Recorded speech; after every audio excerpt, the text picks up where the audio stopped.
Hi friends, ಎಲ್ಲರಿಗೂ ನಮಸ್ತೆ. ಈ ದಿನ ನಾನು ಹೀರೆಕಾಯಿ ಪಲ್ಯ ಮಾಡ್ತಾ ಇದ್ದೀನಿ. ಈ ಹೀರೆಕಾಯಿ ಪಲ್ಯನ ನೀವು ರೊಟ್ಟಿ, ಚಪಾತಿ, ಜೋಳದ ರೊಟ್ಟಿ ಹಾಗೂ ಊಟಕ್ಕೂ ಕೂಡ ಸೈಡ್ ಡಿಶ್ ಆಗಿ ಮಾಡ್ಕೋಬಹುದು. ತುಂಬಾನೇ ರುಚಿಯಾಗಿರುತ್ತೆ, ಮಾಡೋದು ಕೂಡ ತುಂಬಾನೇ ಸುಲಭ. ಬನ್ನಿ ಯಾವ ರೀತಿ ಮಾಡೋದು ನೋಡೋಣ. ಮೊದಲಿಗೆ ತವಾಗೆ 2 ಟೇಬಲ್ ಸ್ಪೂನ್ ಅಷ್ಟು ಎಣ್ಣೆ ಹಾಕೊತಾ ಇದ್ದೀನಿ. ಎಣ್ಣೆ ಬಿಸಿ ಆದಮೇಲೆ ಅರ್ಧ ಟೇಬಲ್ ಸ್ಪೂನ್ ಅಷ್ಟು ಸಾಸಿವೆ ಹಾಕೋಬೇಕು. ಕರಿಬೇವಿನ ಸೊಪ್ಪನ್ನ ಹಾಕ್ಕೊಂಡಿದ್ದೀನಿ. 1 ಸ್ಪೂನ್ ಉದ್ದಿನಬೇಳೆ, ಕಡಲೆಬೇಳೆನ ಹಾಕೋಬೇಕು.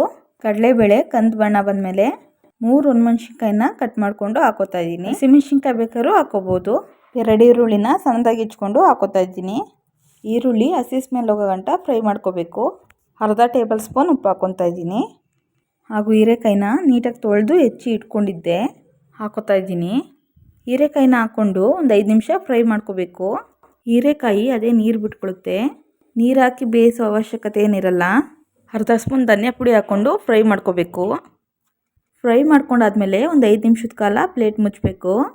ಹೀರೆಕಾಯಿ ಬೆಂದಮೇಲೆ 1 ಕಪ್ ಕಾಯಿ ತುರಿನ ತುರಿದಿಟ್ಕೊಂಡಿದ್ದೆ ಹಾಕೋತಾ ಇದ್ದೀನಿ.